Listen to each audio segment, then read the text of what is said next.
Mi propio nieto me salvó la vida con una nota discretamente deslizada durante la cena. «Simula estar enferma y vete inmediatamente», decía el papel arrugado. Confundida, seguí sus instrucciones. 5 minutos después, observé horrorizada cómo mi esposo de 30 años servía champaña envenenada solo en mi copa, mientras me sonreía con amor. Esa noche, descubrí que el hombre con el que compartí mi vida había tramado un plan con mi nuera para heredar mi fortuna tras mi muerte accidental. Pero antes de que siga contando mi historia, asegúrate de ya estar suscrito al canal y escribe en los comentarios: ¿desde qué parte de México estás viendo este video? Nos encanta saber qué tan lejos están llegando nuestras historias. Nunca pensé que una cena familiar podría convertirse en el escenario de un intento de asesinato. Especialmente no cuando el asesino era el hombre con el que había compartido la cama durante 3 décadas. El día comenzó como cualquier otro. Yo estaba en la cocina, preparando un pastel de 3 leches para el cumpleaños de 15 años de mi nieto, Santiago. Ricardo, mi esposo, había salido temprano para una reunión de negocios con nuestra nuera, Ximena. No le di mucha importancia en ese momento. Ricardo y Ximena a menudo discutían sobre las inversiones de la familia. «Abuela, va a quedar delicioso», dijo Santiago, mirando mientras yo cubría el pastel con betún de chocolate.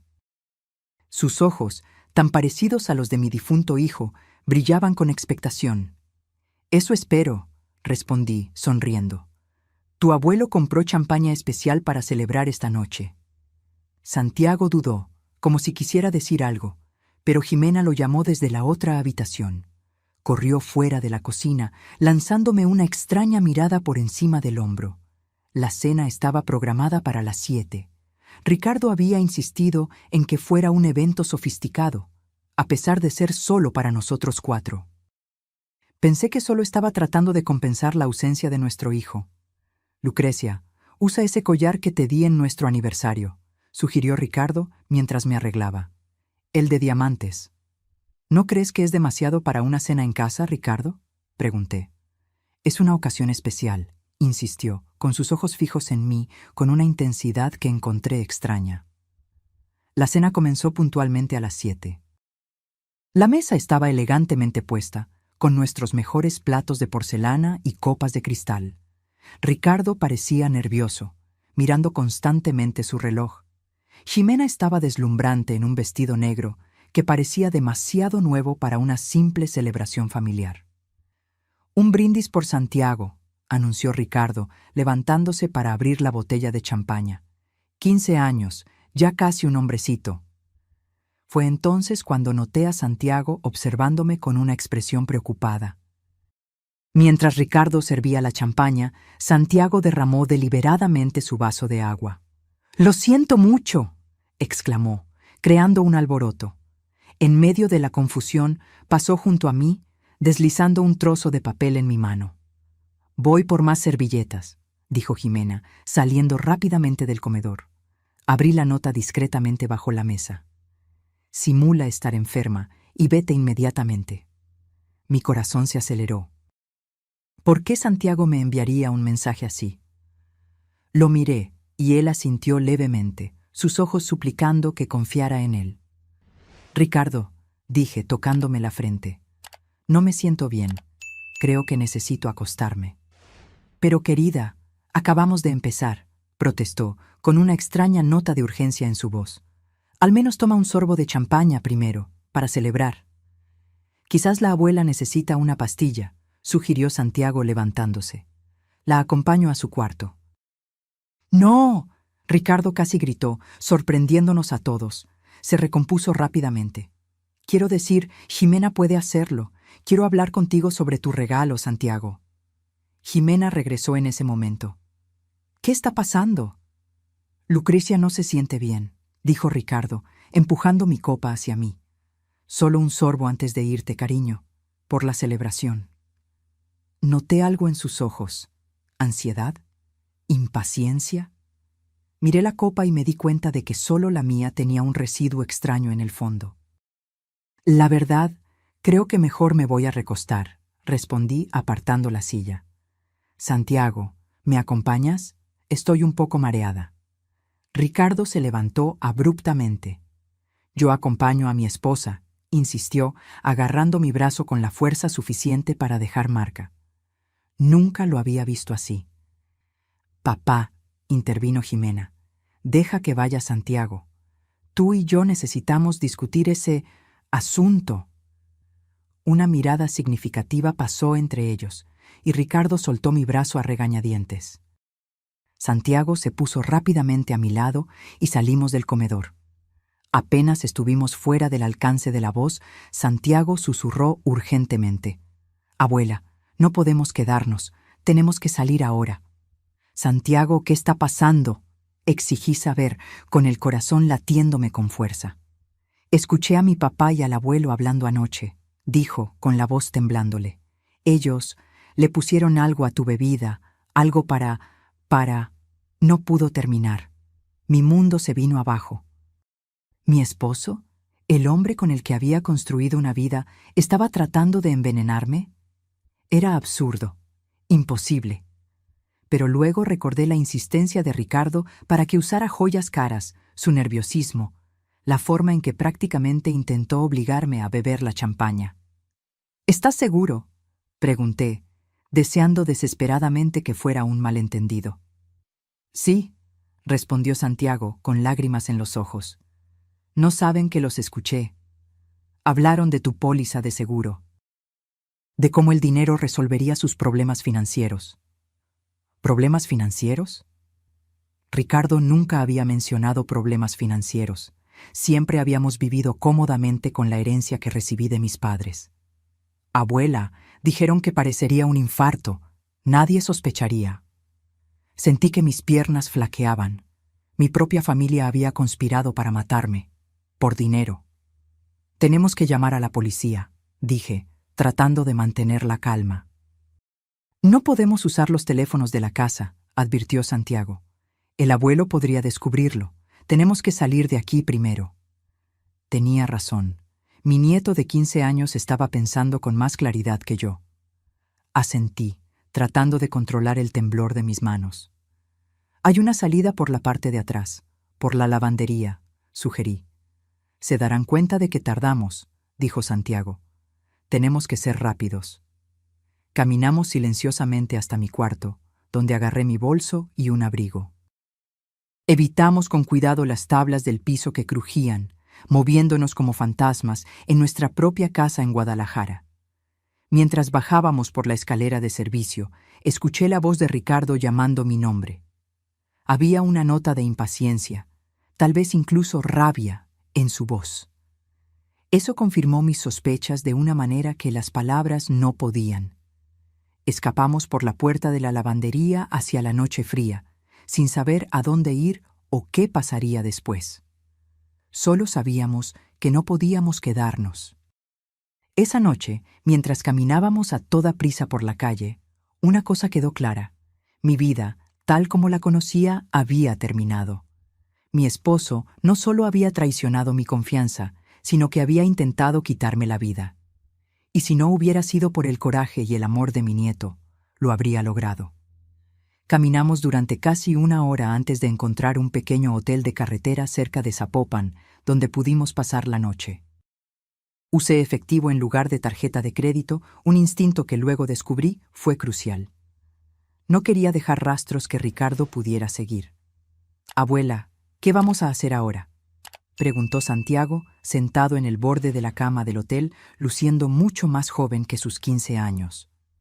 «Primero, tenemos que entender exactamente qué está pasando», respondí, tratando de sonar más segura de lo que me sentía. «Cuéntame todo lo que escuchaste». Santiago respiró hondo. «Bajé por un vaso de agua anoche. Estaban en el despacho, el abuelo y mi mamá. La puerta estaba entreabierta y escuché al abuelo decir que todo estaba listo para hoy, que el veneno era indetectable y parecería natural. Mi estómago se revolvió.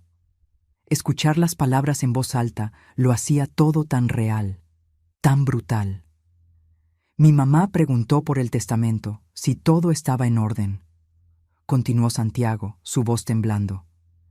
El abuelo dijo que sí, que habías firmado esos papeles hace unas semanas sin leerlos bien. ¿Papeles? Hice un esfuerzo por recordar. Ricardo me había pedido que firmara algunos documentos relacionados con inversiones. Dijo que era urgente y que no había tiempo para que los revisara por completo. Confié en él, como siempre lo hice. Y luego, continuó Santiago, el abuelo dijo que con el seguro de vida y la herencia estarían libres de deudas y nadie sospecharía. ¿Qué deudas?, pregunté, más para mí misma que para Santiago. No sé detalles, pero parecía grave. Mi mamá estaba muy nerviosa, hablando de acreedores y plazos. Intenté procesarlo todo. ¿Ricardo y Jimena estaban en problemas financieros? ¿Por qué Ricardo nunca me lo había dicho? Habíamos sido pareja durante 30 años. Pensé que lo compartíamos todo. Hay más, dijo Santiago dudando. Ellos hablaron de haberlo intentado antes. Me congelé. ¿Cómo que intentado antes? El abuelo dijo que la última vez no comiste suficiente pastel para que hiciera efecto, que necesitaban algo más fuerte esta vez. El pastel. Hace 3 meses me enfermé gravemente después de una cena familiar. Los médicos lo diagnosticaron como intoxicación alimentaria. Ricardo había sido tan atento, quedándose a mi lado en el hospital, sosteniendo mi mano. Una oleada de náuseas me golpeó. No había sido intoxicación alimentaria. Había sido mi esposo intentando matarme. Santiago, dije, agarrando sus manos, estás en peligro por haberme ayudado. Se darán cuenta de que sabías. El miedo cruzó sus ojos. No había pensado en eso.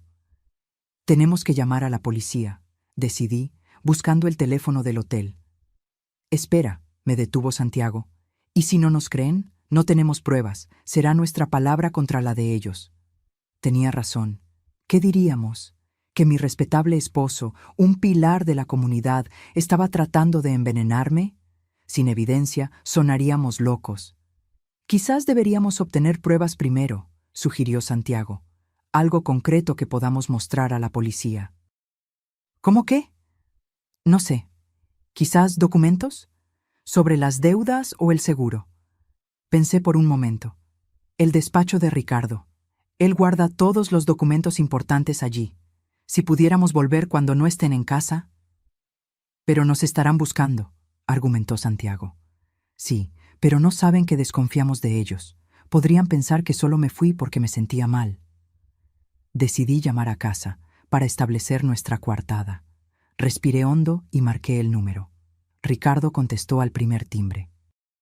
«Lucrecia, ¿dónde estás?» Forcé mi voz para que sonara débil y enferma. «Ricardo, lamento haberme ido así. Me sentía tan mal que le pedí a Santiago que me llevara al hospital». «¿Hospital?» Sonó genuinamente sorprendido. «¿Por qué no me llamaste? Yo te habría llevado». La facilidad con la que fingía preocupación me revolvió el estómago. Fue muy rápido.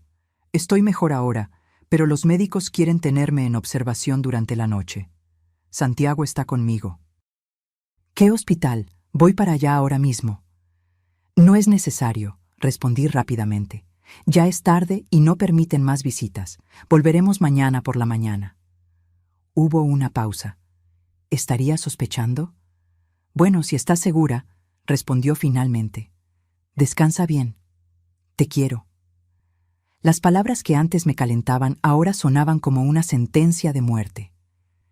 Yo también te quiero, respondí mecánicamente, colgando. Santiago me miró con admiración. Eso fue increíble, abuela. Te creyó por completo. No sentía ningún orgullo por ser buena mintiéndole a mi esposo. Solo un profundo pesar por haber sido tan ciega durante tanto tiempo. Vamos a descansar un poco, sugerí. Mañana tenemos que planear nuestro siguiente paso. Pero mientras Santiago se dormía, yo me quedé despierta, repasando mentalmente los últimos meses. ¿Cuántas señales perdí? ¿Cuántas intoxicaciones alimentarias fueron en realidad intentos contra mi vida? Y, lo más doloroso, ¿cuándo exactamente el hombre que amaba decidió que yo valía más muerta que viva? La tristeza fue dando paso lentamente a la rabia, no solo por mí, sino por Santiago. Perdió a su padre, mi querido hijo, hace apenas 3 años, y ahora descubrió que su abuelo y su madre son asesinos en potencia. Me juré a mí misma que no dejaría que se salieran con la suya. No solo por lo que intentaron hacerme, sino por lo que le hicieron a Santiago. Le robaron su inocencia, su confianza en el mundo, y ellos pagarían por eso. Me despertó el sonido de mi celular. Era Jimena. ¿Lucrecia? Ricardo dijo que estás en el hospital. ¿Por qué no me avisaste?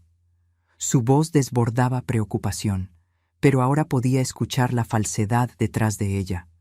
Fue todo muy repentino, respondí, manteniendo mi voz débil. No quise molestar. ¿Qué hospital? Voy a buscarlos ahora. Una alarma sonó en mi mente. Estaban tratando de localizarnos. No es necesario, respondí. Ya nos vamos. De hecho, los médicos me acaban de dar de alta. Vamos a desayunar y luego volvemos a casa. Oh, pareció decepcionada. Bueno, si estás segura. Absolutamente. Te veo en casa en un par de horas. Colgué y me giré hacia Santiago, que se había despertado con la conversación. Se están poniendo nerviosos, observé. Necesitamos actuar rápido. Después de un desayuno rápido en el pequeño restaurante anexo al hotel, planeamos nuestra estrategia. Volveríamos a casa como si nada hubiera pasado. Yo fingiría que me estaba recuperando de un malestar pasajero, mientras Santiago encontraría la manera de revisar el despacho de Ricardo. Va a ser peligroso, advertí. Si sospechan... Tenemos que arriesgarnos, abuela, respondió Santiago con una determinación que me enorgulleció y preocupó al mismo tiempo. No podemos simplemente huir para siempre. Tenía razón. Necesitábamos pruebas concretas antes de ir a la policía. Llegamos a casa alrededor de las 10 de la mañana, en nuestra colonia en Guadalajara. Ricardo estaba en la sala, fingiendo leer el periódico, pero la tensión en sus hombros lo delataba. Lucrecia se levantó, viniendo hacia mí con los brazos abiertos. Estaba tan preocupado. Me obligué a aceptar su abrazo, luchando contra el impulso de alejarme. Su toque, antes reconfortante, ahora me causaba repulsión. Estoy bien, respondí, solo agotada. Creo que voy a descansar un rato. Claro, claro, accedió rápidamente. ¿Quieres que te traiga algo? ¿Té? ¿Caldo? No, gracias, respondí, tratando de no pensar en lo que podría poner en la comida. Solo necesito dormir. Jimena apareció en la puerta, con el rostro como una máscara perfecta de preocupación. Lucrecia, qué susto nos diste. ¿Qué te dijeron los médicos? Solo estrés y deshidratación, mentí. Nada grave. Gracias a Dios, suspiró, llevándose la mano al corazón de manera teatral. Santiago, ven a ayudarme en la cocina. La abuela necesita descansar. Santiago me lanzó una mirada preocupada antes de seguir a regañadientes a su madre. En mi cuarto, cerré la puerta con llave, algo que nunca había hecho, y me senté en el borde de la cama, temblando. ¿Cómo podría dormir sabiendo que había gente bajo el mismo techo que quería verme muerta? Después de aproximadamente 1 hora, escuché un suave golpe en la puerta. ¿Abuela? La voz de Santiago era solo un susurro. ¿Puedo pasar? Rápidamente abrí la puerta, dejándolo entrar antes de cerrarla de nuevo. Salieron, informó. El abuelo dijo que tenía una reunión urgente, y mi mamá se fue con él. Dijeron que vuelven en un par de horas. Era nuestra oportunidad. Vamos al despacho, decidí. El despacho de Ricardo siempre fue su santuario. En los 30 años de nuestro matrimonio, rara vez entré allí sin ser invitada. Ahora, violaba ese espacio no como esposa, sino como detective de mi propia casi muerte. La puerta estaba cerrada con llave, como era de esperar. ¿Y ahora?, preguntó Santiago. Recordé algo. Ricardo siempre guarda una llave de repuesto. Busqué sobre el marco de la puerta, y de hecho, allí estaba una pequeña llave. El despacho estaba impecablemente organizado, como siempre. Estantes repletos de libros, el antiguo escritorio de caoba que perteneció a su padre, la computadora de último modelo que le compré para su cumpleaños el año pasado. ¿Por dónde empezamos?, preguntó Santiago. Documentos financieros, respondí, dirigiéndome al archivador junto al escritorio. Busca cualquier cosa relacionada con seguro de vida, testamento o deudas. Mientras Santiago revisaba los cajones del escritorio, yo comencé a examinar las carpetas en el archivador. La mayoría contenía documentos mundanos, facturas pagadas, contratos de servicios domésticos, garantías de electrodomésticos. Luego, encontré una carpeta etiquetada con mi nombre. Dentro, había una póliza de seguro de vida a mi nombre, con Ricardo como único beneficiario. La suma me impactó: 5 millones de pesos. No tenía idea de que estaba asegurada por tanto. «Santiago, mira esto», le llamé, mostrándole el documento. Él examinó los papeles. La fecha: esto se hizo hace solo 3 meses.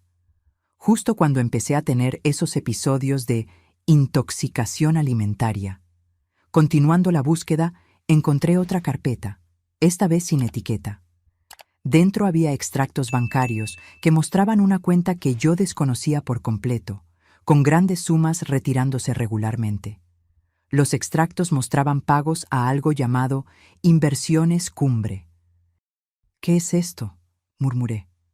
«Abuela, mira», llamó Santiago desde el escritorio.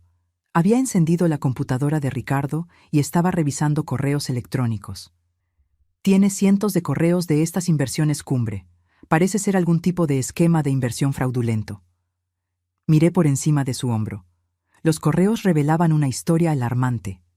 Ricardo había invertido fuertemente en un esquema de alto riesgo que prometía retornos astronómicos. Pero las inversiones fracasaron y perdió todo, incluyendo dinero prestado de agiotistas. «Está arruinado», me di cuenta, sintiendo una mezcla de shock y traición. Y nunca me dijo nada. «Hay más», dijo Santiago, haciendo clic en otra carpeta de correo. Correos electrónicos entre el abuelo y mi mamá. Los correos eran explícitos. Ricardo y Jimena habían estado planeando mi muerte durante meses. Discutían métodos, momentos, cómo hacer que pareciera natural. Y lo más perturbador, mencionaban intentos anteriores que fallaron. 3 veces, susurré, sintiéndome enferma. Intentaron matarme 3 veces antes de anoche. Santiago estaba pálido. «Abuela, mi mamá escribió que estaba investigando venenos indetectables». El dolor de ver esas palabras, de saber que mi propia nuera investigaba formas de matarme, era casi físico. Pero no había tiempo para absorber completamente el golpe. Necesitábamos pruebas que pudiéramos mostrar a la policía. «Imprime esos correos», le dije, «y toma fotos de los documentos del archivador». Mientras Santiago imprimía la evidencia, encontré algo aún más perturbador. Un Nuevo Testamento, supuestamente firmado por mí hace unas semanas, dejándole todo a Ricardo. La firma se parecía mucho a la mía, pero yo sabía que nunca había firmado tal documento. Falsificaron mi firma, me di cuenta, sintiendo una nueva oleada de traición. Dios mío, ¿desde hace cuánto planeaban esto? Escuchamos el sonido de un carro estacionándose afuera. «¡Volvieron!», exclamó Santiago, el pánico evidente en su voz. Rápidamente recogimos toda la evidencia que habíamos reunido, apagamos la computadora y pusimos todo de nuevo en su lugar. Salimos del despacho, cerramos la puerta con llave y devolvimos la llave a su escondite. Apenas tuvimos tiempo de llegar a mi cuarto antes de escuchar la puerta principal abrirse. «¿Lucrecia?», llamó Ricardo. «¿Estás despierta?». Intercambié una mirada con Santiago. Estábamos sentados sobre una bomba de tiempo y el tiempo se acababa. «Quédate aquí», susurré a Santiago. «Voy a bajar y actuar normal». Puse las pruebas que habíamos recopilado dentro de un libro en mi estantería, un lugar que Ricardo nunca miraría, y bajé las escaleras, forzando una sonrisa. «Me siento mucho mejor después de descansar», anuncié. Ricardo y Jimena estaban en la sala, hablando en voz baja. Cuando me vieron, ambos sonrieron, sonrisas que ahora me daba cuenta eran tan falsas como sus preocupaciones. «Qué bueno, querida», dijo Ricardo acercándose a mí. Estaba pensando, quizás deberíamos reagendar nuestra celebración para esta noche, ya que ayer fue interrumpida. Mi sangre se heló. Quería intentarlo de nuevo, tan pronto. Quizás sea mejor esperar unos días, sugerí casualmente. Todavía estoy un poco débil. Tonterías, insistió Ricardo, poniendo su brazo alrededor de mis hombros. Su toque, antes reconfortante, ahora parecía el abrazo de una serpiente. Una buena cena y un poco de champaña te animarán. Ximena asintió vigorosamente. Estoy de acuerdo con Ricardo. Además, Santiago se quedó tan decepcionado ayer. Estaban usando mi amor por mi nieto en mi contra. La crueldad de aquello me golpeó como una bofetada. Hablando de Santiago, continuó Ricardo, ¿dónde está el chico? Descansando, respondí rápidamente. Se quedó despierto toda la noche conmigo en el hospital. Voy a llamarlo, ofreció Ximena levantándose. No, exclamé, quizás con demasiada fuerza. Ambos me miraron sorprendidos. Quiero decir, déjalo dormir, está agotado. Ximena y Ricardo intercambiaron una mirada que no pude descifrar. De hecho, continué, tratando de sonar casual, estaba pensando en ir a la farmacia por unas vitaminas. El doctor me las recomendó. Yo puedo ir por ti, ofreció Ricardo inmediatamente. No, no, necesito tomar aire. Me hará bien caminar un poco. Entonces te acompaño, insistió. Se estaba volviendo difícil encontrar excusas.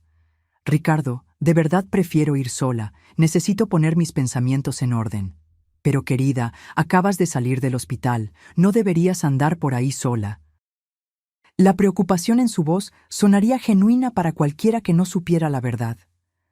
Para mí, sonaba como la desesperación de un hombre tratando de mantener a su presa bajo control. Estaré bien, insistí levantándome. No tardo. Antes de que pudiera protestar más, subí las escaleras para tomar mi bolso. Santiago me esperaba ansiosamente en el pasillo. ¿Qué está pasando?, susurró. Quieren intentarlo de nuevo esta noche, le expliqué rápidamente.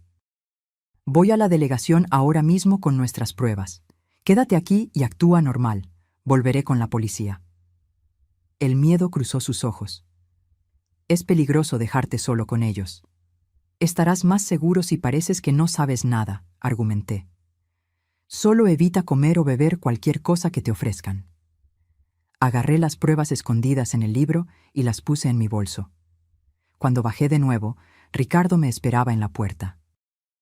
¿Estás segura de que no quieres compañía?, preguntó, bloqueando sutilmente la salida. Absolutamente, respondí, manteniendo la voz firme. Vuelvo en 1 hora, a más tardar. A regañadientes se hizo a un lado y finalmente salí a la calle, sintiendo su mirada en mi espalda mientras me alejaba. En lugar de ir a la farmacia, caminé rápidamente hacia la delegación de policía más cercana, a unos 20 minutos de casa, en el área de Tlaquepaque. Mi mente iba a 1000, tratando de organizar cómo explicaría todo. ¿Quién creería que mi esposo dedicado de 30 años estaba tratando de matarme? ¿Que mi nuera estaba ayudando? Sonaba como la trama de un thriller barato. Estaba tan absorta en estos pensamientos que no noté el coche que se acercaba por detrás hasta que se detuvo a mi lado. El vidrio bajó, revelando el rostro de Ximena. «¡Lucrecia, qué casualidad!», exclamó, su sonrisa sin alcanzar sus ojos. Iba al mercado. «¿Quieres un aventón?». Mi corazón se aceleró. ¿Me estaba siguiendo? «No, gracias», respondí, siguiendo mi camino. Como dije, necesito el ejercicio. «Insisto», dijo, su tono endureciéndose ligeramente. De hecho, Ricardo me pidió que me asegurara de que llegaras bien a la farmacia. ¿Está preocupado? Claro que lo estaba, preocupado de que pudiera ir a la policía en lugar de a la farmacia. «Ximena, de verdad prefiero caminar». Ella estacionó el coche y salió, caminando hacia mí. «¿Qué estás escondiendo, Lucrecia?». La pretensión había desaparecido. Sus ojos estaban fríos, calculadores. Recordé los correos electrónicos, cómo investigó meticulosamente venenos para matarme. «No sé de qué me hablas», respondí, dando un paso hacia atrás. Creo que sí sabes. Dio un paso adelante. Santiago te dijo algo, ¿verdad? El miedo me apretó la garganta. ¿Santiago? ¿Decirme qué? No te hagas la tonta, siseó. Nunca has salido a caminar sola en toda tu vida. Ricardo siempre te acompaña a todo. Entonces, ¿por qué ahora? ¿Por qué hoy? Estábamos en medio de la calle, la gente pasaba, pero nadie notaba la tensión entre nosotras. Jimena, estás imaginando cosas, dije, tratando de mantener la calma. Solo quiero unas vitaminas. Déjame ver tu bolso, exigió extendiendo la mano. ¿Qué? ¡No! Agarró mi brazo con sorprendente fuerza. ¿Qué tienes ahí? ¿Qué sabes? Tiré de mi brazo, liberándome de su agarre. ¡No me toques! ¿Estás loca? Estuviste en el despacho de Ricardo, me acusó. Vimos las impresiones recientes en la impresora. Mi corazón se aceleró. Lo sabían. Sabían que habíamos descubierto su plan. Me voy a casa ahora, declaré, tratando de mantener mi voz firme. No, no vas. Jimena bloqueó mi camino. Vas a subir al coche y vamos a hablar de esto. El pánico subió por mi garganta. Entrar en ese coche sería como firmar mi propia sentencia de muerte. Jimena, dije lentamente, hay gente alrededor. ¿De verdad quieres armar un escándalo aquí? Ella miró a su alrededor, dándose cuenta de los transeúntes que comenzaban a observarnos con curiosidad. Vamos a resolver esto en familia, dijo, forzando una sonrisa a la gente que pasaba. Como adultos civilizados. Estoy de acuerdo, respondí, aprovechando la oportunidad. Voy a volver a casa ahora y hablamos todos juntos. Comencé a caminar de regreso, rezando para que no me detuviera de nuevo. Mi mente corría. No podía ir a la delegación ahora. Jimena me seguiría. Necesitaba un nuevo plan. Voy contigo, anunció, caminando a mi lado, su brazo firmemente entrelazado con el mío como si fuéramos mejores amigas. Durante todo el camino de regreso, Jimena mantuvo una conversación casual, como si nada hubiera pasado. Era surrealista. Momentos antes prácticamente me amenazaba, y ahora hablaba del clima y de recetas de pastel. Cuando llegamos a casa, Ricardo esperaba ansiosamente en la puerta. Encontré a Lucrecia en el camino, explicó Jimena significativamente. Decidimos que era mejor que descansara un poco más antes de salir.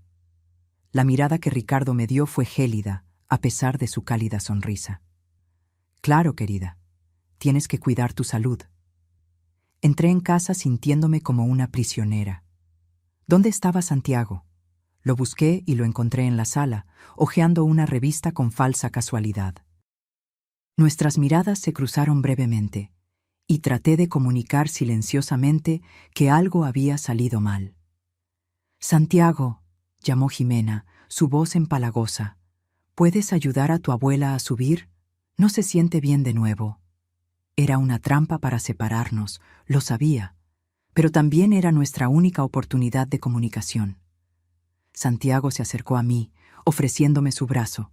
Mientras subíamos las escaleras, susurré rápidamente. Lo saben. Tenemos que salir de aquí lo más rápido posible. Sus ojos se abrieron de miedo, pero mantuvo la compostura. ¿Cómo? No pude llegar a la delegación. Jimena me siguió. Llegamos a mi cuarto y Santiago cerró la puerta detrás de nosotros. Van a hacer algo esta noche, continué susurrando. En la cena, necesitamos un plan. Podríamos intentar salir por la ventana, sugirió Santiago, mirando la gran ventana del cuarto que daba al jardín trasero. Es muy alto, respondí, evaluando la distancia al suelo. Y probablemente están vigilando la casa. Nos sentamos en silencio por unos momentos, la gravedad de la situación pesando sobre nosotros. Estábamos atrapados en nuestra propia casa con gente que quería vernos muertos. ¿Y si fingimos que aceptamos la cena?, propuso Santiago. ¿Pero grabamos todo? Si logramos que admitan el plan, tendríamos pruebas. Era arriesgado, pero podría funcionar. ¿Cómo haríamos eso? Tengo una grabadora en mi celular. Podría dejarla escondida en el comedor. No era un plan perfecto, pero era lo mejor que teníamos en ese momento. Está bien, acepté, pero tenemos que ser extremadamente cuidadosos. Nada de comer o beber cualquier cosa que nos ofrezcan. Llamaron a la puerta, haciéndonos saltar. ¿Lucrecia? Era la voz de Ricardo. ¿Puedo pasar? Santiago y yo intercambiamos miradas alarmadas antes de que yo respondiera. Claro, cariño. Ricardo entró, con el rostro como una máscara de preocupación. ¿Cómo te sientes? Un poco mejor, respondí. Pero todavía cansada. Ximena y yo estábamos hablando, dijo, sentándose en el borde de la cama. Creemos que quizás deberías consultar a un especialista. Estos desmayos repentinos podrían ser señal de algo más serio. Estaban construyendo una narrativa, preparando el terreno para cuando yo muriera de causas naturales. Quizás tengas razón, estuve de acuerdo, jugando su juego. Programaré una cita la próxima semana. ¿Por qué no hoy?, insistió. Puedo llamar ahora mismo al doctor Torres. El doctor Torres. El médico que diagnosticó erróneamente mis anteriores intoxicaciones alimentarias. ¿Estaría él también involucrado? Hoy no, respondí. Estoy agotada, solo quiero descansar un poco. Bueno, al menos cena con nosotros esta noche, dijo Ricardo, su voz suave pero insistente. Ximena está preparando algo especial para compensar la interrupción de ayer. Tragué saliva. Claro, no puedo esperar. Cuando Ricardo se fue, Santiago y yo intercambiamos miradas. El plan estaba en marcha. ¿Sobreviviríamos a esta noche o sería nuestro fin? Las horas siguientes fueron un ejercicio de nervios. Me quedé en mi cuarto, fingiendo descansar, mientras en realidad preparaba una pequeña maleta con artículos esenciales, documentos, dinero, algo de ropa. Si conseguíamos las pruebas esta noche, huiríamos de inmediato. Alrededor de las 7, Ximena nos llamó a cenar. La mesa estaba impecablemente puesta, casi idéntica a la noche anterior. Los mismos platos finos, las mismas copas de cristal, la misma botella de champaña cara. Santiago había logrado esconder su celular debajo del aparador cerca de la mesa, posicionado para captar todas las conversaciones. Nuestro plan era simple: hacer que hablaran sobre el veneno, grabar la confesión y luego crear alguna distracción que nos permitiera escapar e ir directamente a la policía. «Qué bueno verte mejor, Lucrecia», comentó Ximena, sirviendo la sopa. Noté que servía mi plato directamente de la fuente, mientras los otros se servían a sí mismos. «Gracias», respondí, mirando el plato con desconfianza. No tocaría esa comida ni aunque mi vida dependiera de ello. Irónicamente, ese era exactamente el caso. «Un brindis», anunció Ricardo, levantándose para servir la champaña. «Por la salud de la familia». De nuevo observé cómo llenaba mi copa de una botella específica, diferente a la que se sirvió a sí mismo y a los demás. «Por la salud», accedí, levantando la copa pero solo fingiendo beber. La cena transcurrió en una atmósfera tensa y surrealista. Conversaciones superficiales sobre el clima, sobre noticias, como si no estuviéramos todos envueltos en un juego mortal. Noté que Santiago tampoco estaba comiendo, solo movía la comida por su plato. Ximena se dio cuenta. «Santiago, ¿no tienes hambre?», preguntó, su voz falsamente dulce. «Solo un poco indispuesto», respondió. «Como tu abuela», observó Ricardo, lanzándome una mirada significativa. «Quizás sea algo genético». La insinuación me dio escalofríos. Estaban construyendo una historia de problemas de salud hereditarios. «De hecho», dije, decidiendo arriesgarme, «estuve pensando en mi testamento recientemente». Ricardo casi se atraganta con su vino. «¿Tu testamento? ¿Por qué?» «Bueno, con estos problemas de salud repentinos, pensé que era prudente revisar mis asuntos». Ximena y Ricardo intercambiaron una mirada rápida.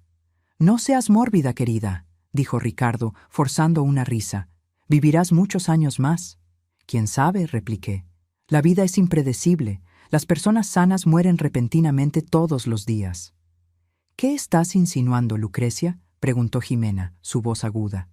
Era hora de provocarlos, de hacer que revelaran sus intenciones. Solo que deberíamos estar preparados para cualquier eventualidad, respondí casualmente. Por ejemplo, si algo me pasara, digamos, esta noche, ¿quién heredaría mis bienes? El silencio que siguió fue ensordecedor. ¿Por qué preguntarías algo así? Ricardo finalmente rompió el silencio, con la voz tensa.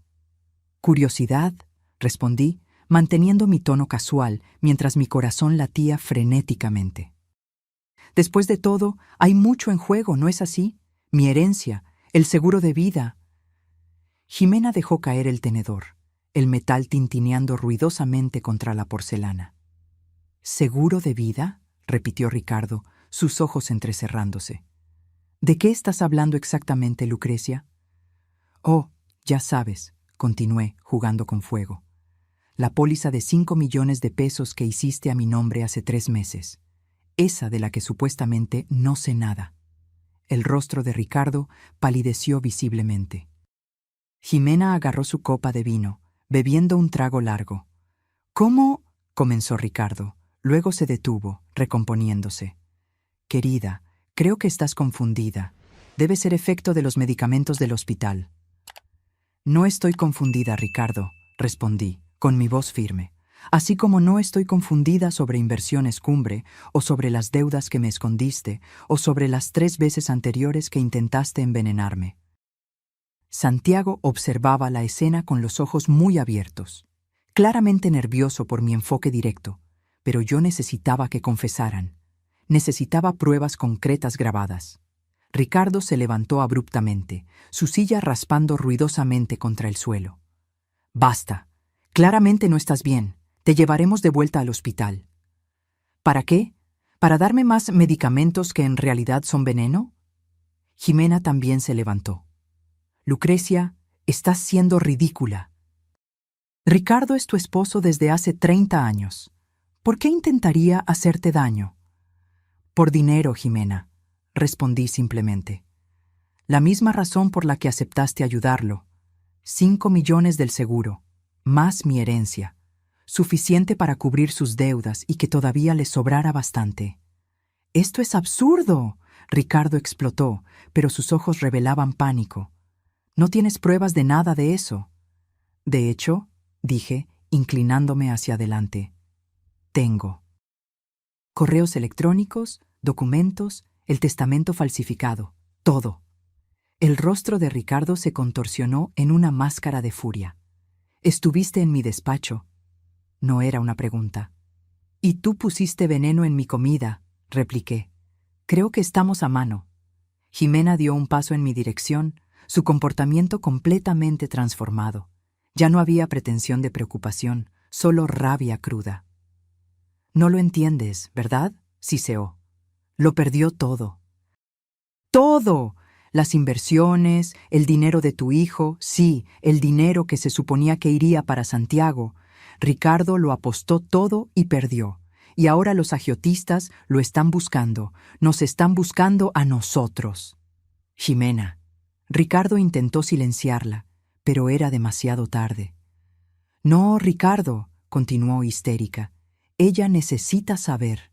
Necesita entender por qué lo hicimos. Amenazaron a Santiago, Lucrecia. Dijeron que le harían daño si no pagábamos». ¿Qué se suponía que debíamos hacer? «Cualquier cosa excepto intentar matarme», grité, levantándome también. «Los habría ayudado si me lo hubieran pedido». «Nunca lo entenderías», replicó Ricardo amargamente. «Tú y tu dinero, tu herencia, siempre sintiéndote superior porque venías de una familia rica mientras yo tenía que trabajar por cada peso». La revelación me impactó. ¿Eso era lo que pensaba de mí durante todos estos años? ¿Que yo me creía superior? «Te amaba», dije, con mi voz temblándole. «Confiaba en ti con todo lo que tenía». «¿Y ahora vas a denunciarnos?», preguntó Jimena, dando otro paso en mi dirección. «¿Vas a enviar al abuelo de tu nieto a la cárcel? ¿A enviarme a mí a la cárcel, dejando a Santiago solo en el mundo?» Estaba tratando de manipularme, usando mi amor por Santiago como arma. Miré a mi nieto, viendo la angustia en sus ojos mientras presenciaba a su madre admitir haber conspirado para asesinar a su abuela. No pensaron en Santiago cuando planearon matarme, respondí fríamente. No lo usen como escudo ahora. Ricardo de repente pareció tranquilo, peligrosamente tranquilo. No tienes a dónde ir, Lucrecia, dijo, su voz casi gentil. Piénsalo bien. Si denuncias esto, el escándalo destruirá a nuestra familia. La prensa se alimentará de la historia. Santiago sufrirá. ¿Y cuál es la alternativa?, pregunté. ¿Bebo el veneno voluntariamente? ¿Muero para salvar las apariencias? No tiene por qué ser así, respondió Ricardo, sus ojos calculadores. Podríamos llegar a un acuerdo. ¿Qué clase de acuerdo? Transfieres todo a nosotros, legalmente. La casa, las cuentas, todo. Cambias tu testamento. Nos das poder notarial. A cambio, nosotros te dejamos ir. Casi me río de lo absurdo de la propuesta. ¿Y se supone que debo confiar en ustedes? ¿Después de todo esto? Es tu mejor opción, insistió Jimena. La única que mantiene a esta familia intacta. Santiago finalmente habló, su voz temblando. Esto no es una familia, es una pesadilla. Jimena se giró hacia él, sorprendida, como si hubiera olvidado que estaba allí. Santiago, cariño, tú no entiendes. Entiendo perfectamente, la interrumpió levantándose. Tú y el abuelo intentaron matar a la abuela, por dinero. Y ahora están tratando de manipularla para que les entregue todo. Esto no es una familia, es un esquema criminal. El orgullo que sentí por él en ese momento fue inmenso. A pesar de todo, podía ver la situación con la claridad moral que le faltaba a su propia madre. «Vámonos, abuela», dijo Santiago, viniendo a mi lado. «No van a ninguna parte», declaró Ricardo, bloqueando nuestro camino hacia la puerta. «No hasta que resolvamos esto». «Está resuelto», respondí firmemente. «Se acabó, Ricardo. Traicionaste mi confianza de la peor manera posible. No hay acuerdo, no hay negociación». La mirada que me lanzó fue gélida. «Entonces no me dejas opción». Metió la mano en su bolsillo y sacó un pequeño frasco. ¿Sabes qué es esto? Es suficiente para matarlos a ambos instantáneamente, sin sufrimiento, rápido e indoloro. Mi sangre se heló. ¿No harías eso? ¿No? Su sonrisa era terrible de ver. ¿Qué tengo que perder ahora? Ya lo descubriste todo. Si no puedo tener el dinero, al menos puedo evitar la cárcel. Jimena parecía alarmada. Ricardo, esto no era parte del plan. El plan cambió, respondió él sin quitarme los ojos de encima. Si no puedo tener el dinero, nadie lo tendrá. Todo fue muy rápido después de eso. Ricardo avanzó hacia nosotros, frasco en mano. Santiago se interpuso, tratando de protegerme. Jimena gritó algo ininteligible. Y luego, la puerta del comedor se abrió de golpe. ¡Policía! ¡Alto ahí! 3 oficiales uniformados entraron en la habitación, con las armas en alto. Ricardo se congeló, el frasco todavía en su mano. «Suelte eso ahora mismo», ordenó uno de los policías. Ricardo bajó lentamente el frasco, su rostro una máscara de derrota y furia. «¡Al suelo, los dos!», comandó otro policía, señalando a Ricardo y Jimena. Mientras eran esposados, un tercer oficial se acercó a nosotros. «Señora Lucrecia, soy el comandante López. Recibimos su llamada de emergencia». Miré confundida a Santiago, que sonrió nerviosamente. «Llamé a la policía cuando estabas en el cuarto», explicó. «Usando el teléfono fijo de la casa, dije que era una emergencia, que mi abuelo estaba amenazando con matar a mi abuela». La oleada de alivio que me invadió fue abrumadora. Mientras yo preparaba nuestra huida, Santiago había tomado la iniciativa de llamar a la ayuda. «Tenemos grabaciones», agregué rápidamente, señalando el lugar donde estaba escondido el celular de Santiago. «De toda la confesión». El comandante asintió. «Eso será muy útil. Necesitaremos que ambos vengan a la delegación para prestar declaración». Mientras Ricardo y Jimena eran sacados, Ricardo se giró hacia mí por última vez. Esto no ha terminado, Lucrecia, amenazó. De una forma u otra, voy a hacerte pagar. El comandante lo empujó hacia adelante. Guarde sus amenazas para el juez, señor. Observé a mi esposo, el hombre que juró amarme y protegerme, siendo llevado bajo custodia por intentar asesinarme. La sensación era surrealista, como si le estuviera sucediendo a otra persona. Santiago tomó mi mano, apretándola en solidaridad. «Se acabó, abuela», dijo suavemente. «Estamos a salvo ahora».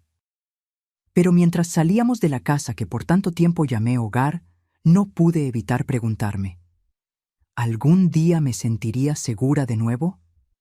Los días siguientes pasaron en un borrón de declaraciones policiales, audiencias preliminares e interminables reuniones con abogados. La historia se filtró a la prensa, como Ricardo había predicho. Empresario intenta envenenar a esposa millonaria en Guadalajara. Encabezaba los titulares locales. Santiago y yo nos hospedamos en un hotel en el centro, incapaces de volver a la casa que ahora estaba contaminada con recuerdos de traición. La policía encontró suficiente evidencia para mantener a Ricardo y Jimena detenidos sin derecho a fianza. El frasco que Ricardo había blandido contenía de hecho una dosis letal de arsénico, y exámenes toxicológicos confirmaron rastros de la sustancia en la comida y bebida que me sirvieron esa noche. Sentada en el cuarto del hotel, viendo la cobertura del caso en la televisión, me sentía como una espectadora de mi propia vida. ¿Cómo no me di cuenta de lo que estaba sucediendo bajo mi propio techo? ¿Cómo fui tan ciega? «No es tu culpa, abuela», dijo Santiago, como si leyera mis pensamientos. Se había convertido en mi roca durante toda esta pesadilla. «Debí haberme dado cuenta», respondí, apagando la televisión. Todas esas intoxicaciones alimentarias, los documentos que Ricardo me hizo firmar sin leer bien, tantas señales. Tú confiabas en él. Era tu esposo. 30 años, murmuré. 30 años de matrimonio, y fue capaz de planear fríamente mi muerte. El abogado que contraté, el licenciado Martínez, confirmó que Ricardo había dilapidado prácticamente toda nuestra fortuna con inversiones fraudulentas. La empresa fantasma, Inversiones Cumbre, había desaparecido con millones y Ricardo había recurrido a agiotistas para intentar recuperar el dinero perdido. La buena noticia, explicó el licenciado Martínez en nuestra reunión de esa tarde, es que logramos rastrear algunas de las transferencias. Con suerte, podremos recuperar parte del dinero. La mala noticia es que su situación financiera está comprometida por ahora. No me importa el dinero, respondí honestamente. Solo quiero que paguen por lo que hicieron. Y pagarán, me aseguró. Las pruebas son contundentes. La grabación que consiguieron es particularmente incriminatoria. Difícilmente escaparán de condenas largas. Había otra cuestión, más delicada. ¿Y qué pasará con Santiago? El abogado suspiró. Legalmente, es menor de edad y quedaría bajo la tutela del Estado hasta que cumpla los 18, ya que ambos padres están indispuestos. Santiago, que había insistido en participar en todas las reuniones, se enderezó en su silla. Quiero quedarme con la abuela. Estamos preparando una solicitud de tutela temporal, explicó el licenciado Martínez. Dadas las circunstancias excepcionales, creo que el juez la concederá. Miré a mi nieto, sintiendo una mezcla de orgullo y pesar. A los 15 años había presenciado y enfrentado más traumas que muchos adultos. Primero la muerte de su padre, ahora esto. ¿Cómo estás lidiando con todo esto?, le pregunté más tarde mientras cenábamos en el restaurante del hotel. Santiago movió la comida por un momento antes de responder. Honestamente, no sé. Es como si mi vida hubiera sido una mentira. No todo, respondí suavemente. El amor de tu padre por ti nunca fue una mentira, y el mío tampoco. A veces me pregunto, dijo titubeante, si mi mamá siempre fue así, si mi papá lo sabía. El dolor en sus ojos era palpable. Jimena no era solo mi nuera, era su madre, la persona que se suponía que debía protegerlo por encima de todo. Creo que la gente rara vez comienza siendo mala, Santiago, respondí cuidadosamente. Toman una pequeña mala elección, luego otra y otra, hasta que se encuentran haciendo cosas que nunca imaginaron ser capaces de hacer. ¿Cómo conspirar para asesinar a su suegra? Como conspirar para asesinar a su suegra, estuve de acuerdo tristemente. En las semanas siguientes, intentamos establecer una nueva rutina.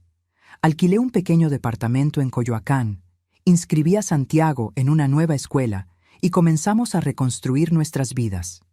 El proceso contra Ricardo y Jimena avanzaba, con audiencias preliminares revelando aún más detalles sórdidos sobre el plan. Descubrimos, por ejemplo, que Jimena había investigado extensamente sobre venenos indetectables, usando computadoras públicas en bibliotecas para no dejar rastro.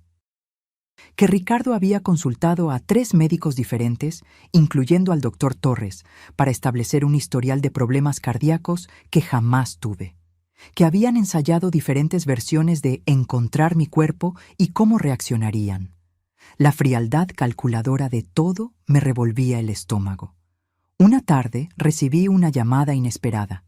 Era el abogado de Ricardo. «Señora Lucrecia, a mi cliente le gustaría hablar con usted, en privado». «¿Por qué?», pregunté sorprendida. «No tengo nada que decirle. Afirma tener información sobre el dinero desaparecido, información que solo compartirá personalmente con usted». Consulté con el licenciado Martínez, quien aconsejó cautela. Podría ser una trampa, o podría ser genuino. Quizás está tratando de negociar una sentencia más leve a cambio de información. ¿Debo ir? Si decide ir, no vaya sola, y en un lugar público, no en la cárcel. Después de mucho pensarlo, acepté encontrarme con Ricardo, con una condición, que fuera en presencia de mi abogado, en su oficina. Ricardo aceptó. El día acordado, llegué temprano a la oficina del licenciado Martínez, con el estómago revuelto. No veía a Ricardo desde esa noche fatídica y no sabía qué esperar. Cuando fue traído a la sala, esposado y escoltado por 2 policías, casi no lo reconocí. Solo 6 semanas en la cárcel y parecía haber envejecido años. Su rostro estaba demacrado, los ojos hundidos, el cabello canoso despeinado. «Lucrecia», dijo, su voz ronca, «gracias por venir». «No vine por ti», respondí fríamente. «Vine por el dinero que robaste». Asintió lentamente. «Entiendo». «Vayamos al grano, señor Ricardo», intervino el licenciado Martínez. «Usted mencionó tener información sobre los fondos desviados». Ricardo me miró directamente, ignorando al abogado. «No se perdió todo, Lucrecia. Yo reservé una parte. Un seguro, digamos». «¿Cuánto?», pregunté. «Cerca de 2 millones de pesos, en una cuenta en las Islas Caimán». El licenciado Martínez se inclinó hacia adelante. «¿Y usted está dispuesto a devolver ese dinero a cambio de...?» «Un acuerdo», respondió Ricardo. «Reducción de condena». «Eso no depende de la señora Lucrecia», argumentó mi abogado. «Es con el fiscal con quien tiene que negociar». «Pero la palabra de ella tiene peso», insistió Ricardo, todavía mirándome. «Si ella dice que quiere un acuerdo, que perdona». «¿Perdonar?», interrumpí, incrédula. «Intentaste matarme, Ricardo, varias veces. No hay perdón para eso». Bajó la mirada. «Lo sé. Lo que hice fue imperdonable. Entonces, ¿por qué estoy aquí? ¿Qué quieres realmente?» Ricardo dudó. Luego dijo en voz baja: «Quiero ver a Santiago». La audacia del pedido me dejó momentáneamente sin palabras. «De ninguna manera», respondí cuando recuperé la voz. «Perdiste cualquier derecho a ver a Santiago en el momento en que conspiraste con su madre para asesinarme». «Es mi nieto», insistió Ricardo, «la única familia que me queda». «¿Familia?», repetí con desdén. «Tú no sabes el significado de esa palabra. Santiago fue quien me salvó de ti, ¿recuerdas? Vio el monstruo que realmente eres». Ricardo cerró los ojos por un momento, como si absorbiera el golpe. «Te daré la información de la cuenta», dijo finalmente, sin condiciones. Es lo menos que puedo hacer. El licenciado Martínez deslizó un taco de papel hacia él. Ricardo escribió una larga secuencia de números y letras, detalles bancarios que no entendía completamente. Esto debe ser verificado, por supuesto, observó mi abogado, recogiendo el papel. Ricardo asintió. Espero que ayude a reconstruir tu vida, Lucrecia, la tuya y la de Santiago. Estudié su rostro, buscando señales del hombre que creí conocer durante 30 años. ¿Por qué, Ricardo? ¿Por qué no simplemente pediste mi ayuda? Yo te habría dado todo para ayudarte. Pareció genuinamente sorprendido por la pregunta. No sé, orgullo quizás, vergüenza. Y luego, después de que empecé con las mentiras, parecía más fácil seguir mintiendo que confesar. Más fácil intentar matarme que admitir que habías perdido nuestro dinero, concluí amargamente. Nunca pensé que llegaría a este punto, murmuró. Cada paso parecía pequeño en el momento, justificable de alguna manera.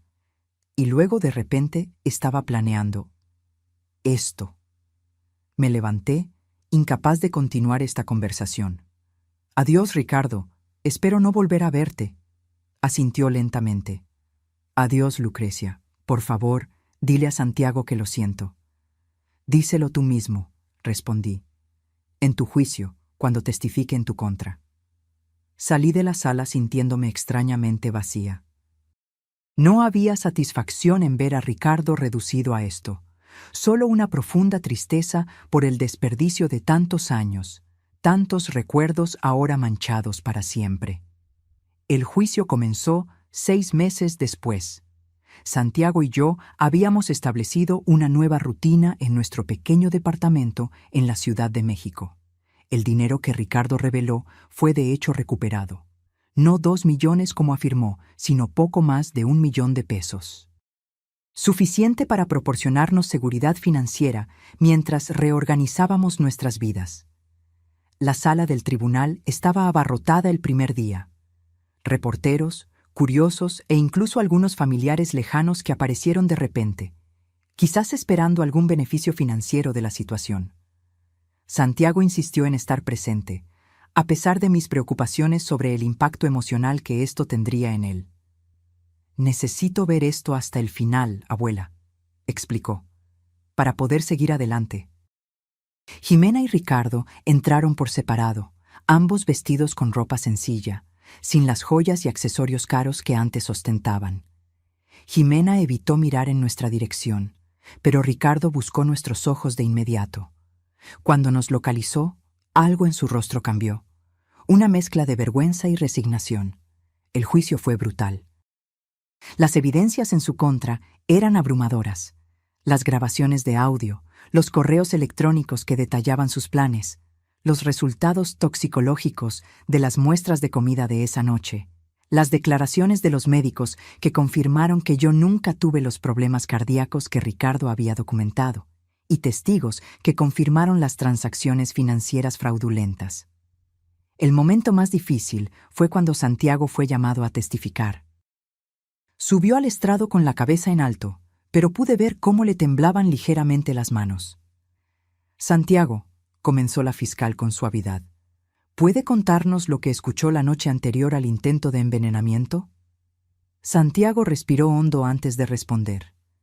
Bajé a tomar un vaso de agua. Escuché voces en el despacho de mi abuelo, él y mi madre. La puerta estaba entreabierta y pude escuchar claramente. Estaban discutiendo cómo envenenarían a mi abuela en la cena de cumpleaños. ¿Y qué hizo con esa información? Al principio me quedé paralizado. No podía creerlo. Volví a mi cuarto y lloré. Pensé que quizás había entendido mal. Pero a la mañana siguiente vi a mi madre separando la champaña especial, la que solo se le serviría a mi abuela. Fue entonces cuando supe que era real. ¿Y luego? Decidí que tenía que avisarle a mi abuela. Durante la cena, logré pasarle una nota, diciéndole que fingiera estar enferma y se fuera inmediatamente. Mientras Santiago hablaba, observé a Jimena. Lágrimas silenciosas corrían por su rostro, pero no pude sentir compasión por ella. ¿Qué estaba pasando por su mente? ¿Arrepentimiento genuino o solo pesar por haber sido atrapada? Cuando llegó el turno de la defensa para interrogar a Santiago, el abogado de Jimena intentó un enfoque más agresivo. Santiago, ¿estás seguro de lo que escuchaste? ¿No podría haber sido un malentendido? ¿Quizás estaban hablando de otra cosa? Santiago no vaciló. Estoy absolutamente seguro. Escuché a mi madre preguntar si el veneno era suficiente para matar rápidamente. Escuché a mi abuelo decir que parecería un ataque al corazón. No hay forma de interpretar eso de otra manera. ¿Y su madre? Continuó el abogado.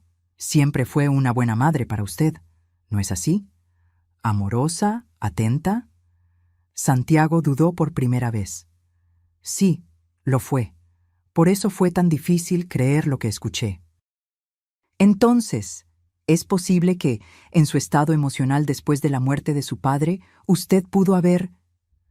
Objeción, interrumpió la fiscal. Está tratando de manipular al testigo. Al lugar, dijo el juez. Abogado, limítese a los hechos. Cuando llegó mi turno de testificar, conté cada detalle. Las extrañas intoxicaciones alimentarias de los meses anteriores, la nota de Santiago, nuestro descubrimiento en el despacho, la confrontación final. Mientras hablaba, mantuve mis ojos fijos al frente, incapaz de mirar a Ricardo o Jimena. Pero luego, el abogado de Ricardo me hizo una pregunta que no esperaba. Señora Lucrecia, durante sus 30 años de matrimonio, ¿alguna vez sospechó que su esposo pudiera estar planeando algo así? La pregunta me tomó por sorpresa. No, respondí honestamente. Nunca. ¿Y fue un buen esposo durante esos 30 años? Pensé por un momento. Yo creía que sí. Entonces, ¿qué cree que cambió? ¿Qué llevó a un hombre aparentemente devoto a cometer un acto tan terrible? Objeción, intervino la fiscal. Pide especulación. Reformularé, dijo el abogado. Señora Lucrecia, ¿su esposo había demostrado alguna vez un comportamiento violento antes? No. ¿Había demostrado alguna vez desprecio por su vida o bienestar? No, hasta hace poco. ¿Y usted está al tanto de las dificultades financieras que enfrentaba? ¿De la presión de los agiotistas? ¿De las amenazas? Sentí un nudo en la garganta. Estoy al tanto ahora. En ese momento no sabía nada. Él nunca compartió eso conmigo. ¿Y si lo hubiera compartido, usted lo habría ayudado? Sin duda, respondí sin dudar. Era mi esposo. Lo habríamos enfrentado juntos, como siempre hicimos con todos los demás problemas. El abogado asintió, satisfecho. Estaba tratando de construir un caso de circunstancias atenuantes. Un hombre bueno empujado a actos extremos por desesperación financiera. Pero la fiscal no permitió que esa narrativa prosperara. En su contrainterrogatorio estableció claramente la premeditación y frialdad del plan. Señora Lucrecia, ¿cuánto tiempo pasó desde el momento en que recibió la nota de su nieto hasta que se dio cuenta de que su bebida estaba envenenada? Minutos, respondí. Quizás 5 como máximo. ¿Y qué habría pasado si su nieto no hubiera escuchado esa conversación? ¿Si no le hubiera avisado? Tragué saliva. Habría bebido la champaña y probablemente habría muerto esa noche. Una muerte planeada meticulosamente por su esposo y su nuera. Una muerte que discutieron, investigaron e intentaron múltiples veces. Sí, 3 semanas de juicio culminaron en los alegatos finales. La fiscal fue implacable, pintando un cuadro claro de codicia y crueldad calculada. Los abogados defensores apelaron a la compasión del jurado, enfatizando las dificultades financieras y la presión bajo la que estaban Ricardo y Jimena. El jurado deliberó por solo 4 horas. En el caso del Estado contra Ricardo Santos, ¿cómo decide el jurado? Encontramos al acusado culpable de todos los cargos. En el caso del Estado contra Jimena Santos, ¿cómo decide el jurado? Encontramos a la acusada culpable de todos los cargos. Sentí a Santiago apretar mi mano mientras se leían los veredictos. Lo miré y vi lágrimas silenciosas correr por su rostro. Para mí, este era el fin de un matrimonio, el cierre de un capítulo doloroso. Para él, era mucho más, la confirmación oficial de que su madre había conspirado para matar a su abuela. En la audiencia de sentencia, 2 semanas después, Ricardo recibió 25 años de prisión. Jimena, considerada menos culpable por no haber sido la ideóloga del plan, recibió 18 años. Antes de ser llevados, a ambos se les permitió hablar. Ricardo me miró directamente a mí y a Santiago. Lucrecia, Santiago. Sé que las palabras son inadecuadas para lo que hice. No espero perdón, ni lo merezco. Solo quiero que sepan que, por imposible que parezca creer ahora, hubo un tiempo en que mi amor por ustedes fue real. Lamento profundamente haber destruido eso. Jimena lloraba abiertamente. Santiago, mi hijo, sé que te he fallado de la peor manera posible. No tengo excusas. Solo quiero que sepas que, a pesar de todo, siempre te amé, siempre. Santiago no respondió. Permanecimos sentados en silencio mientras los guardias se los llevaban. Afuera del tribunal, los reporteros nos rodearon, pero el licenciado Martínez abrió paso entre ellos, protegiéndonos de las preguntas insistentes. ¿Cómo se siente con el veredicto? ¿Puede perdonar a su esposo? ¿Qué harán ahora? En el coche, Santiago finalmente habló. Realmente se acabó, ¿verdad? Sí, respondí suavemente. Se acabó. ¿Crees que ella me amaba de verdad? ¿Mi mamá? La pregunta me rompió el corazón. ¿Cómo responder a eso? ¿Cómo reconciliar a la Jimena que amaba a su hijo con la Jimena que conspiró para asesinar? Creo que sí, respondí finalmente. Las personas son complicadas, Santiago. Pueden amar genuinamente y aún así hacer cosas terribles. No creo que haya dejado de amarte. Creo que se convenció de que lo que estaba haciendo era, de alguna manera, por tu bien. Se quedó en silencio por un largo rato antes de preguntar. ¿Y ahora qué? ¿Qué hacemos? Era una pregunta que yo misma me había estado haciendo. Seguimos viviendo, un día a la vez. Pasó un año. La vida encontró un nuevo ritmo. Vendimos la casa antigua. Ninguno de nosotros podría vivir allí de nuevo. Y compramos una pequeña casa en Cancún cerca de la nueva escuela de Santiago. Con el dinero recuperado y la venta de la casa, estábamos financieramente estables, aunque lejos de la riqueza que alguna vez tuvimos. Santiago se adaptó sorprendentemente bien. Hizo nuevos amigos, sus calificaciones mejoraron e incluso comenzó a jugar fútbol, algo en lo que nunca había mostrado interés antes. En nuestras conversaciones, rara vez mencionaba a sus padres, como si hubiera compartimentado esa parte de su vida. Encontré consuelo en un grupo de apoyo para víctimas de violencia doméstica. Al principio, me sentí fuera de lugar. Mi caso parecía tan extremo comparado con los demás. Pero poco a poco me di cuenta de que todas compartíamos la misma experiencia fundamental: la traición de la confianza por alguien que se suponía que debía protegernos. En una de las sesiones conocí a Teresa, una mujer de mi edad que sobrevivió a años de abuso. Nos hicimos amigas cercanas, unidas por nuestras experiencias compartidas. ¿Cómo puedes volver a confiar?, le pregunté un día mientras tomábamos café. ¿Después de todo? Ella sonrió dulcemente. Nunca confías de la misma manera, y no deberías, pero aprendes a confiar de manera diferente, con los ojos abiertos, consciente de los riesgos, pero aún dispuesta a intentarlo. Sus palabras resonaron conmigo.